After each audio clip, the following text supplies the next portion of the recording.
പൊതുസമൂഹത്തിൽ വളരാനുള്ള ഊർജ്ജം നമ്മൾ സ്വയം കണ്ടെത്തണമെന്ന വിഴിഞ്ഞം അന്താരാഷ്ട്ര തുറമുഖം മാനേജിംഗ് ഡയറക്ടർ ഡോക്ടർ ദിവ്യ എസ് അയ്യർ. ജീവിതത്തിൽ ഉയർച്ചയുടെ പടവുകൾ പിന്നിടാൻ പഠനം അനിവാര്യമാണ്. സ്ത്രീ ശാക്തീകരണത്തിന് തെളിവാണ് നമുക്ക് ചുറ്റും കാണുന്ന പ്രമുഖ മേഖലകളിലെ സ്ത്രീ സാന്നിധ്യമെന്നും ഡോക്ടർ ദിവ്യ എസ് അയ്യർ പറഞ്ഞു. കൊച്ചിയിൽ ജെയിൻ യൂണിവേഴ്സിറ്റി നടത്തുന്ന ഫ്യൂച്ചർ സമ്മിറ്റിലായിരുന്നു പ്രതികരണം. മാനുഷിക മൂല്യങ്ങൾക്ക് മാറ്റം വന്നുകൊണ്ടിരിക്കുന്ന കാലത്ത് മറ്റുള്ളവരുടെ വികാരങ്ങളെ വ്രണപ്പെടാതെ അത് ഉൾക്കൊള്ളാൻ കഴിയുന്നത് അനിവാര്യമാണ് എന്ന് ദിവ്യ എസ് അയ്യർ പറഞ്ഞു. ജെയിൻ യൂണിവേഴ്സിറ്റി സംഘടിപ്പിക്കുന്ന ദി ഫ്യൂച്ചർ സമ്മിറ്റിൽ വുമൺ ഇൻ കമാൻഡ് എന്ന വിഷയത്തിൽ സംവദിക്കുകയായിരുന്നു വിഴിഞ്ഞം തുറമുഖത്തിന്റെ മാനേജിംഗ് ഡയറക്ടർ കൂടിയായ ദിവ്യ എസ് അയ്യർ.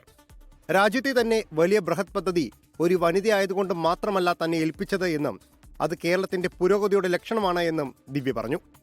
അനുദിനം വളരുക എന്നത് പ്രധാനമാണ്.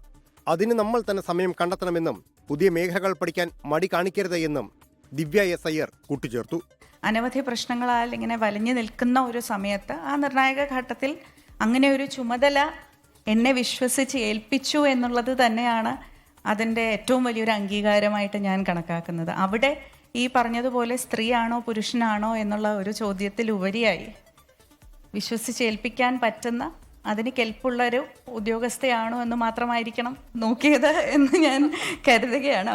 സാമൂഹികവും സാമ്പത്തികവും പാരിസ്ഥിതികവുമായ ചുറ്റുപാടുകൾ മാറി വരുന്ന ഈ കാലത്ത് വിവിധ മേഖലകളിലേക്കുള്ള സ്ത്രീകളുടെ കടന്നുവരവ് വലിയ മാറ്റമുണ്ടാകുമെന്നും സംവാദത്തിൽ അഭിപ്രായമുയർന്നു.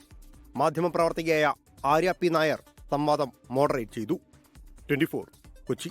ലോകത്തെവിടെയായാലും ഏത് സമയത്തും 24 വാർത്തകളും ഓഗ്മെന്റഡ് റിയാലിറ്റി പാക്കേജുകളും എക്സ്പ്ലെയിനറുകളും വിശദമായി കാണാൻ ഞങ്ങളുടെ യൂട്യൂബ് ചാനൽ നിങ്ങൾക്ക് സബ്സ്ക്രൈബ് ചെയ്യാം.